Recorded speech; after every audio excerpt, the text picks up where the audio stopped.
Mère.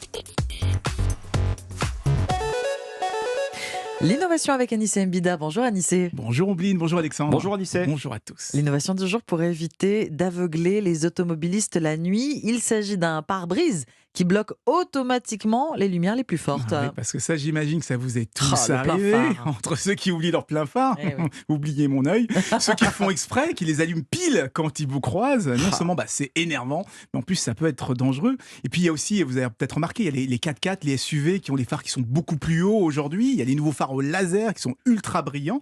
Bref, il était urgent de trouver une solution. Eh bien, General Motors travaille sur un nouveau type de pare-brise qui va analyser l'intensité des phares des voitures que l'on croise, tout ça avec une caméra.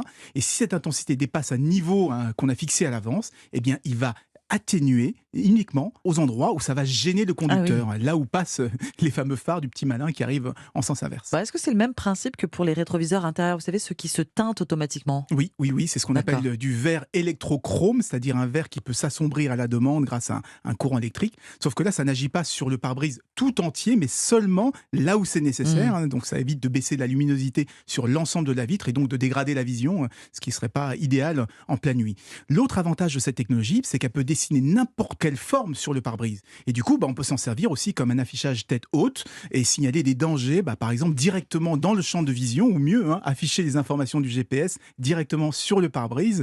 On pourra montrer par exemple précisément la sortie du rond-point qu'on doit prendre. Ça évite de quitter la route des yeux. Alors je me demande, est-ce que ça pourrait fonctionner en plein jour aussi? Là on parle plus des phares, mais par exemple pour pas se faire éblouir par le soleil. Oui. L'objectif c'est vraiment d'être capable de filtrer tous les types de lumière dès que l'intensité dépasse un certain seuil, dès qu'elles deviennent aveuglantes par exemple. Et donc ça pourrait apporter à la fois plus de sécurité et plus de confort. Le problème, c'est que c'est une option qui risque de coûter un peu cher. Le pire, c'est que le moindre petit caillou qui va faire un petit éclat sur le pare-brise, c'est comme sur un écran. Il faudra tout changer. Le confort, la sécurité, ça va coûter de plus en plus cher. Bon. Merci Anissé. Merci Anissé. Europe Matin.